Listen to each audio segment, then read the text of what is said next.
went from here we go to officially announced in the space of minutes. It needed to be quick, didn't it? It needed to be quick because we don't have a lot of time. We did hear an announcement imminent, to be fair. Subject to work permit. Well, the other guy, it took a while to get his work permit. What was oh, God, don't start with his bloody work permits again.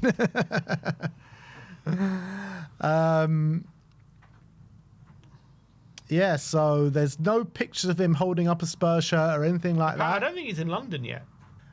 So there you go. We are pleased to announce the appointment of Roberto De Zerbi as our new men's head coach as a long-term contract subject to a work permit. If you click onto the statement, this is on the Spurs official website saying we are pleased to announce the appointment of Roberto De Zerbi as our new men's head coach on a long-term contract subject to work permit. Roberto said, "I'm delighted to be joining this fantastic football club, which is one of the biggest and most prestigious in the world.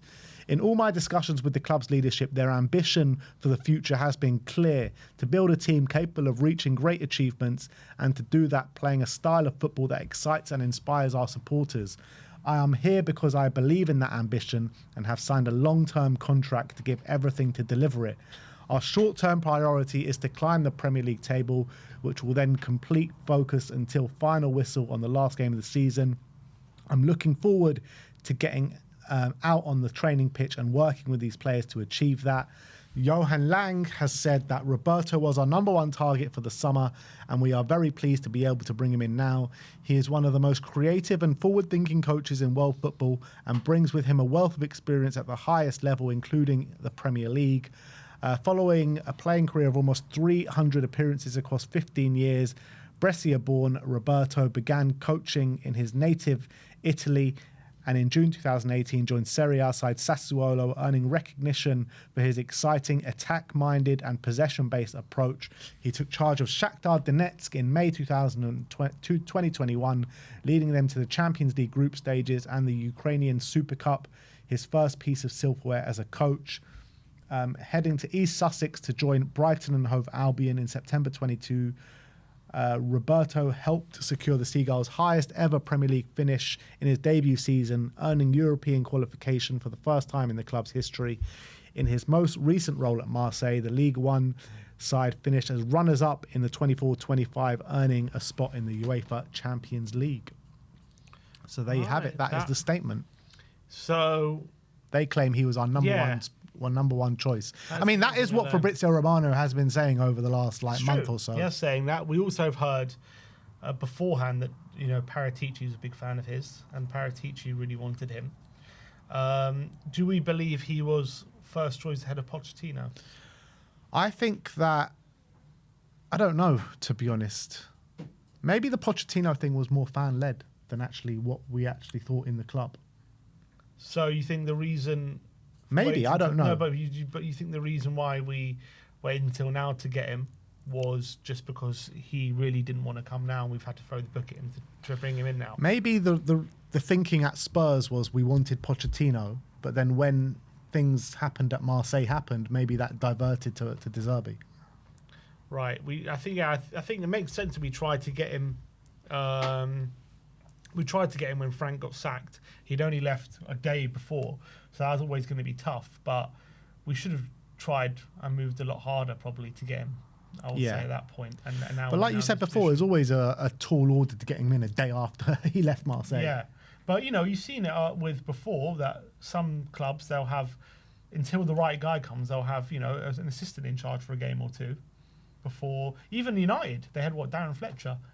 Before they could even get an interim sorted, they had Darren Fletcher in charge for a game, and then Carrick took charge. The thing is, right, if De Zerbi is though saying to them like, I need a bit of a break, I've only just left Marseille, then how long are they supposed to wait for him? Yeah, true. I could add another 0. That'll make him more comfortable, wouldn't it? But look, was he? He's saying the right things though, isn't he? I got the feeling he wasn't our number one. I think Poch was our number one target in the summer, in my opinion. But I think it's just right now. It's like De Zerbi, he's available now. He's one of our targets anyway in the summer.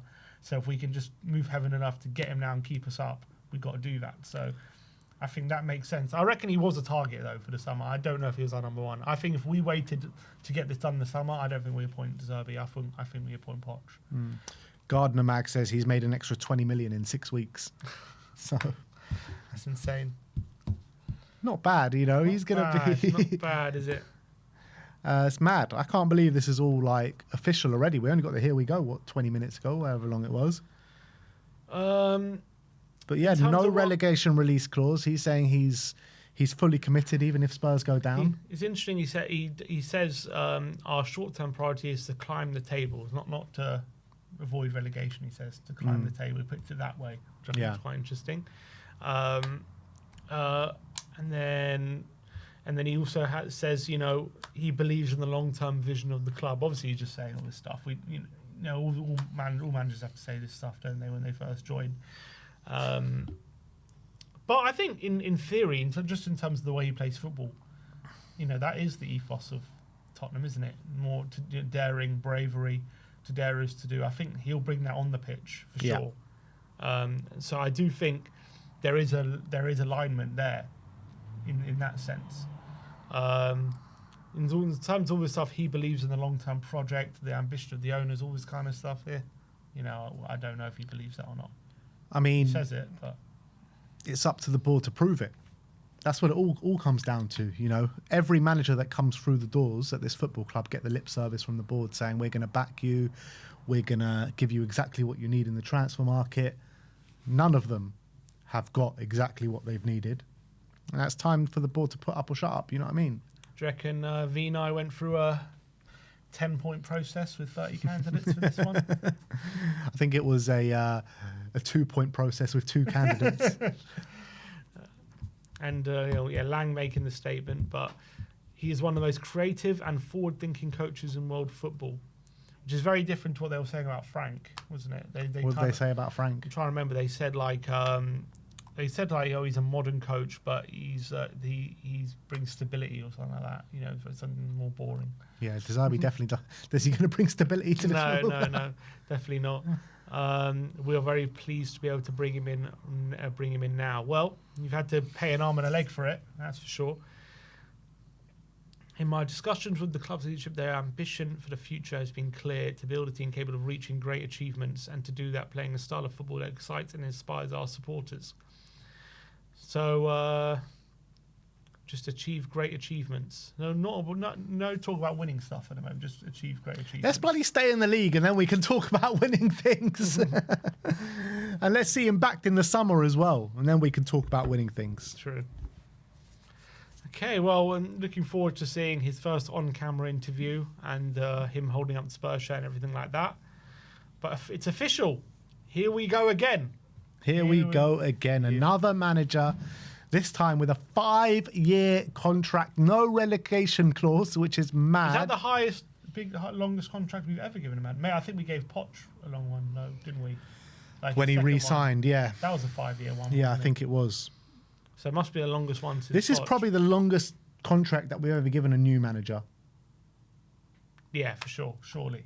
Like, it's a mad contract this guy's been given. 5 years. Like the 3rd highest paid manager in the league. 5 years, no relegation break clause or anything like that. It's just like he's contractually obliged if we go down to manage us in the Championship, which is just mad.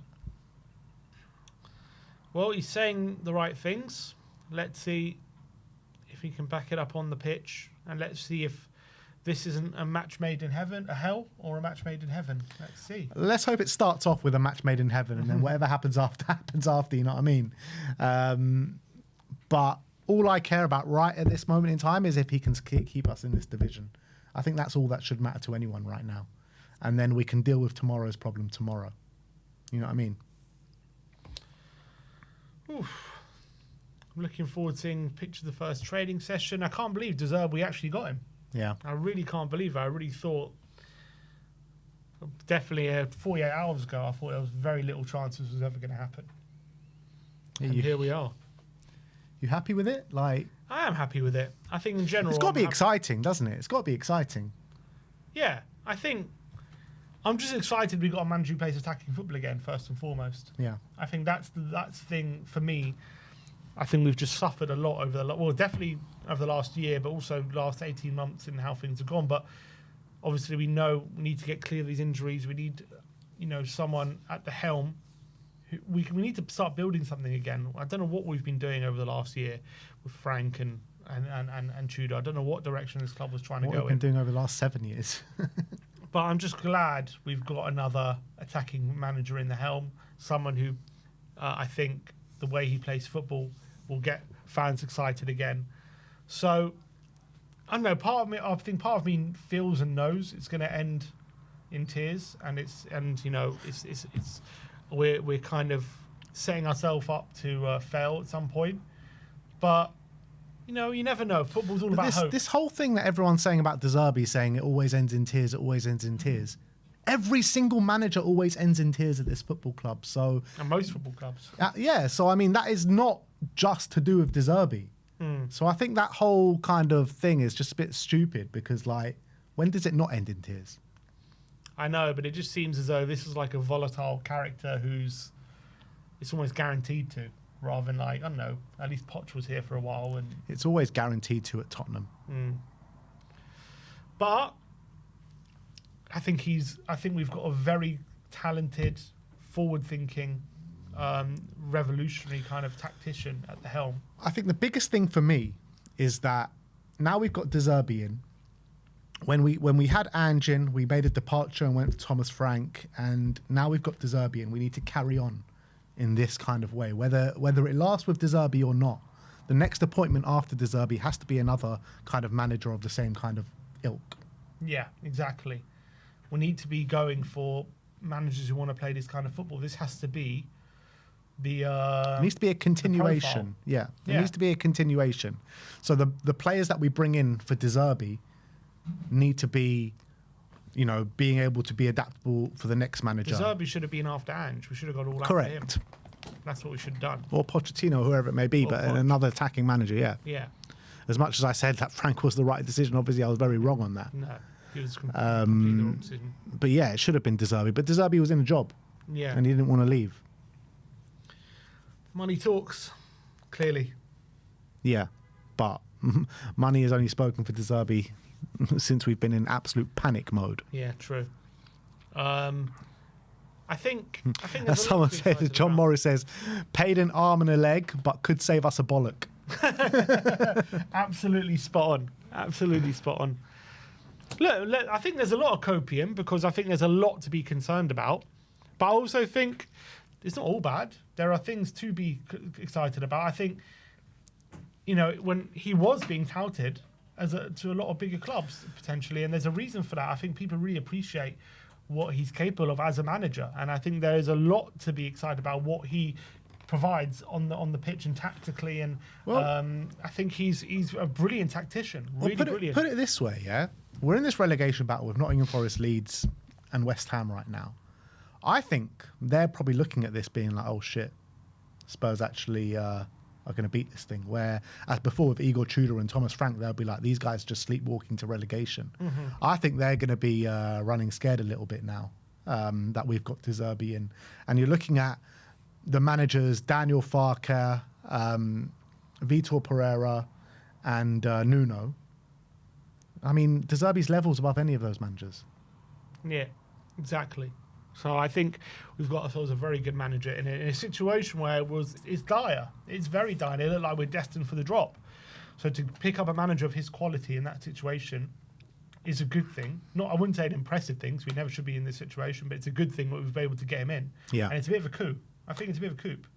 So that we've got particularly in the state that we're in, yeah. Yeah, we're kind of lucky that we're able to get a manager this good at this stage. For sure. So from that point of view, it's good. And he's also one of the only managers you could see potentially a bit of a future with beyond this season. And that shows you as well. I know we've paid an arm and a leg to get there, but I mean, I don't think he'd be joining West Ham or Leeds or Nottingham Forest in this situation. Yeah, I think I agree with that. So it just shows you, like, the name of the Tottenham Hotspur name still has that little bit of a pull. Agreed. Yeah, I don't think he would have got. I don't think they would have gone. Agreed. A bit similar to like the summer when Manchester United had no European football, but they were able to get in Acuna and Mbeumo over us when we had Champions League football. but they're Manchester United, so they've still got that pull. Like we've got that pull over the teams that we're fighting against right now. And he does seem to improve players as well, which I'm excited because a lot of our players, all of our players, pretty much are underperforming right now. And I think he'll platform them in a much better way, in a more correct way. Better way than I think Frank did, for sure. I know to be fair, there's a lot of things you could say very similarly for Frank, for De Zerbi, in terms of adaptable, modern coach, Premier League experience, overperformed with a smaller club. But I think they did it in very different ways. They just did it in very different ways, albeit they both did it, in fairness, in structures which benefited them, which platformed them as a coach in a better way, rather than what we do. So I think that's also something to think about. But I think the way De Zerbi approaches football is just very different to Frank. He's adaptable and he changes things, which he did at Spurs even, but he does it to stop the opposition. Whereas De Zerbi will change things to hurt the opposition. And I think that is something which I'm looking forward to seeing at Tottenham. Yeah. And I think it's actually like, we're going into a bit of the unknown. We don't know like how he's going to manage the situation in the last 7 games, but it adds that bit of an excitement factor now going into the Sunderland game, where as before, like under Tudor or if it would be under Frank, like just dreading every game that comes. Now there's that bit of excitement factor where we're looking forward to games now. Yeah. Because I'm very much looking forward to that Sunderland game and seeing how it all manifests and progresses and seeing what he actually does on the football pitch. Until Vicario kicks into his own net. Yeah, until then. But until then, I'm going to be excited. For sure. I'm excited as well. I'm excited to see what he can do. I think when you look at his other teams, the way they play football, you want to see that at Tottenham, don't you? So you've got to be excited about the prospect of him bringing that here and being able to enjoy watching Tottenham play football again. Yeah. It's been so long. And I think De Zerbi's our best shot at it right now. Be interesting to see when we know about the backroom staff, because obviously we've heard Nesta, potentially Sandro. I wonder when that's going to be made public knowledge. Soon, probably. Over the next day or so. Yeah. I would assume. I think that's obviously all getting sorted at the moment. Because like we all talk about, the amount of staff that Thomas Frank brought with him to the club. Like a lot of them were let go, obviously, and got a severance package for all of them. The amount of money. Tudor also brought in staff. Yeah, well, Tudor apparently left without money. Without a payoff. Yeah. I don't know about his staff. I don't know how many of his staff actually left, because Bruno Saltor stayed. 2 of them left. 2 of them Roderick. left. I mean, the amount of money Spurs have wasted this season is just crazy, isn't it? It's nuts. It's insane. We waste so much money due to our own bad decisions. It's nuts. And we've just done it again. We're not saying wasted it to get Zerbi, but wasted it overpaying massively to get him in because we're in such a desperate situation. We need to get him in now. If we waited till the summer, if we somehow stayed up and waited till the summer, I don't think the deal would have been. I don't think it would have been 5 years, and I don't think he'd be the 3rd highest paid manager in the league. Yeah. I think it would have been different. So because we need him now, we've had to do the deal. But we waste so much money. It's insane. Yeah, crazy. But that's it.